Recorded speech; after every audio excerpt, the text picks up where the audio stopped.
കേരളത്തിലെ 123 വില്ലേജുകൾ ESA പരിസ്ഥിതി ലോല പ്രദേശങ്ങളാക്കി തിരിക്കുവാനുള്ള കരട് വിജ്ഞാപനം, പരാതികൾ, ആശങ്കകൾ എന്നിവ അറിയിക്കുവാനുള്ള അവസാന ദിനം അടുക്കുന്നു.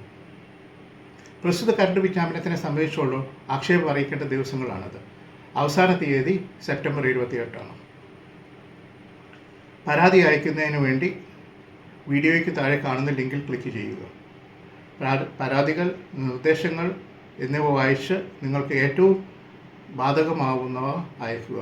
പരാതിക്കടിയിൽ താങ്കളുടെ നമ്പറും വില്ലേജിൻ്റെ പേരും നൽകുന്ന അഭികാമ്യമായിരിക്കും. മലയോര കർഷകരെ ആരും ഇറക്കി വിടാൻ പോകുന്നില്ല എന്ന ഉദ്യോഗസ്ഥരുടെയും രാഷ്ട്രീയക്കാരുടെയും കപട പരിസ്ഥിതിവാദികളുടെയും ഉറപ്പ് ചിലപ്പോൾ സത്യമായേക്കും. പക്ഷേ കർശന ESA നിയന്ത്രണങ്ങൾ ബാധകമാവുമ്പോൾ ജനിച്ച നാടും മണ്ണും വീടും ഉപേക്ഷിച്ച് ഇറങ്ങിപ്പോകേണ്ട ഗതികേട് വരാതിരിക്കാൻ ഏത് പുതിയ നിയമം നിർമ്മാണം നടത്തുമ്പോഴും അതിൽ പരിണിത ഫലം അനുഭവിക്കേണ്ടി വരുന്നവർക്ക് ലഭിക്കുന്ന ഭരണഘടന നൽകുന്ന ഉറപ്പാണ് ഇരകളുടെ ആശങ്കകൾ കേൾക്കുവാനും അതിന് മറുപടി എടുക്കുവാനും ഉള്ള വ്യവസ്ഥ. ഈ അവകാശം മലയോര കർഷകർ പ്രയോജനപ്പെടുത്തണം. ഇന്നലെ ഇറങ്ങിയ മുഖ്യമന്ത്രിയുടെ ESAയുമായി ബന്ധപ്പെട്ട പത്രക്കുറിപ്പിൽ പ്രതീക്ഷയ്ക്ക് വക നൽകുന്നില്ല. കരട് വിജ്ഞാപനത്തിൽ പറഞ്ഞിരിക്കുന്നത് പോലെയുള്ള ഒരു ഭൂപടം ഇതുവരെ കേരള ബയോഡൈവേഴ്സിറ്റി സൈറ്റിൽ പ്രസിദ്ധീകരിച്ചിട്ടില്ല. കരട് വിജ്ഞാപനം ഇറങ്ങി ഇപ്പോൾ ആശങ്കകൾ അറിയിക്കേണ്ട ദിവസങ്ങളും തീരാറായി. ഇതാണ് നിയമപരമായി ചെയ്യേണ്ടത്. ഇത് ഔദ്യോഗിക സർവേ രേഖയാക്കണം. 1989 ജോയിൻറ്റ് വെരിഫിക്കേഷൻ ജിയോ പ്രകാരം സർവേ രേഖയല്ലാതെ മറ്റൊന്നും കോടതിയിൽ നിലനിൽക്കില്ല. അങ്ങനെ ചെയ്യാത്തിടത്തോളം കാലം ഒരു വില്ലേജിൻ്റെ ചെറിയൊരു പ്രദേശം മാത്രം ESA ഇതിൻ്റെ ഔദ്യോഗിക സർവേ രേഖകൾ ഇല്ലാത്തതിനാൽ ഏറ്റവും ചെറിയ സർവേ യൂണിറ്റായി ആ വില്ലേജിനെ മുഴുവൻ കണക്കാക്കുകയാണ് ഇപ്പോൾ ചെയ്യുന്നത്. 123 വില്ലേജുകൾ മുഴുവനായും പരിസ്ഥിതി ലോല പ്രദേശങ്ങളുടെ ലിസ്റ്റിൽ നിലനിൽക്കും. പരിസ്ഥിതി വകുപ്പ് അനൗദ്യോഗികമായി ഇറക്കിയിരിക്കുന്ന ESA അതിർത്തികൾ രേഖപ്പെടുത്തിയ KML ഫയൽ നമ്മുടെ വനം വകുപ്പ് അംഗീകരിക്കുന്നു. ഇതിൻ്റെ മുന്നേ 3 പ്രാവശ്യം ഇതേ എക്സസൈസ് നടത്തിയതല്ലേ. വനം വകുപ്പ് അംഗീകരിച്ചിരുന്നില്ലല്ലോ.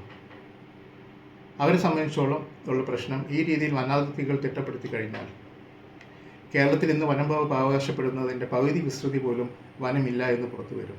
അപ്പോൾ നിലവിൽ ഇരട്ടിയിലധികമുള്ള വനം വകുപ്പ് തസ്തികകളും ഫണ്ടുകളും എല്ലാം ചോദ്യം ചെയ്യപ്പെടും. കേരള സർക്കാർ കേന്ദ്രത്തിന് തങ്ങളുടെ സ്റ്റാൻഡ് നേരത്തെ തന്നെ ബോധിപ്പിച്ചതാണ്. 27/10/2015 കേന്ദ്ര പരിസ്ഥിതി മന്ത്രാലയത്തിന് കേരള സർക്കാർ നൽകിയ കത്തിൽ പറയുന്നത്, Land is a subject in the state list as per the Constitution of India, and all powers and authority to control and regulate and put it to use should vest in the state government only, and it's the duty of the state government to protect its rights.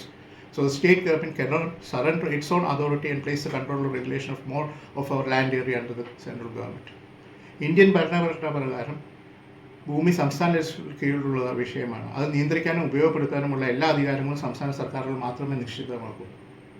അതിൻ്റെ അവകാശങ്ങൾ സംരക്ഷിക്കേണ്ടത് സംസ്ഥാനത്തിൻ്റെ കടമയാണ്. അതിനാൽ സംസ്ഥാന സർക്കാരിന് സ്വന്തം അധികാരം വിട്ടുകൊടുക്കുവാനും നമ്മുടെ ഭൂരിഭാഗം ഭൂപ്രദേശത്തിൻ്റെ നിയന്ത്രണവും അനിശ്ചിതകാലത്തേക്ക് കേന്ദ്ര സർക്കാരിന് കീഴിലാക്കാനും കഴിയുകയില്ല. ഓരോ വില്ലേജ് അതിർത്തികളുടെയും പുതിയ വില്ലേജുകളെ നിർണയിച്ച് ഭരണ ആവശ്യത്തിനു വേണ്ടിയാണ്. സർവേ നടത്തി ഭൂമിയിൽ പഠനം നടത്തി പരിസ്ഥിതി ലോല പ്രദേശങ്ങൾ കണ്ടുപിടിക്കുന്നതിന് പകരം വില്ലേജുകളെ പരിസ്ഥിതി ലോലമായി പ്രഖ്യാപിക്കുന്ന എന്തടിസ്ഥാനത്തിലാണ്? തമിഴ്നാട് സർക്കാർ ചെയ്തതുപോലെ പരിസ്ഥിതി ലോല പ്രദേശ വില്ലേജുകളെ രണ്ടായി തിരിച്ച് ഒരു ഭാഗം RF വില്ലേജ് എന്ന പേര് മാറ്റി പുതിയ വില്ലേജ് ഉണ്ടാക്കി അതിർത്തി തിരിച്ച് RF വില്ലേജിനെ മാത്രം ESA ലിസ്റ്റിൽപ്പെടുത്തി ജനവാസ മേഖലയെ പരിസ്ഥിതി ലോല പ്രദേശങ്ങളിൽ നിന്നും മാറ്റുവാൻ കേരളത്തിനും സാധിക്കും. പക്ഷേ ഇവിടെ ഉള്ള കപട പരിസ്ഥിതി ലോബിയും അവരുടെ രാഷ്ട്രീയ അന്തർധാരയും അതിന് തുരങ്കം വയ്ക്കുകയാണ്. 123 വില്ലേജുകളും മിക്കവാറും ഗ്രാമസഭകൾ കൂടി തങ്ങളുടെ വില്ലേജ് ESA പരിധിയിൽ പെടുന്നതിന് എതിരെ പ്രമേയം പാസാക്കിയിട്ടുണ്ട്. തങ്ങളുടെ ഭൂമിയുടെ മേലെ ഒരു പുതിയ നിയമം അടിച്ചേൽപ്പിക്കാൻ പറ്റുകയില്ല എന്ന് നിയമപരമായി തീരുമാനമെടുക്കുവാൻ ഗ്രാമസഭയ്ക്ക് അധികാരമുണ്ട്. ഇതിനെ മറികടക്കാനുള്ള ശ്രമമാണ് ഇപ്പോൾ നടക്കുന്നത്. ESA നിർവചനം ഭൂമിക്ക് വരുന്നത് തന്നെയാണ് ഏറ്റവും വലിയ ദോഷം. കാരണം ESA എന്നുള്ളത് ഈ റിപ്പോർട്ടിൽ മാത്രം ഒതുങ്ങുന്ന ഒരു സംഗതിയല്ല. ESA എന്നുള്ളത് നിയമപരമായി environmental protection act, wild life protection act എന്നിവയുടെ ഭാഗമായി പണ്ടേയുള്ള നിയമങ്ങളാണ്.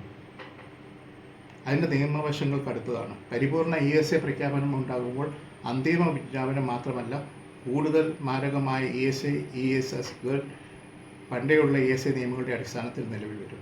മേൽപ്പറഞ്ഞ 123 വില്ലേജുകൾ പൂർണ്ണമായും അങ്ങനെ നിയന്ത്രണത്തിൽ വരും.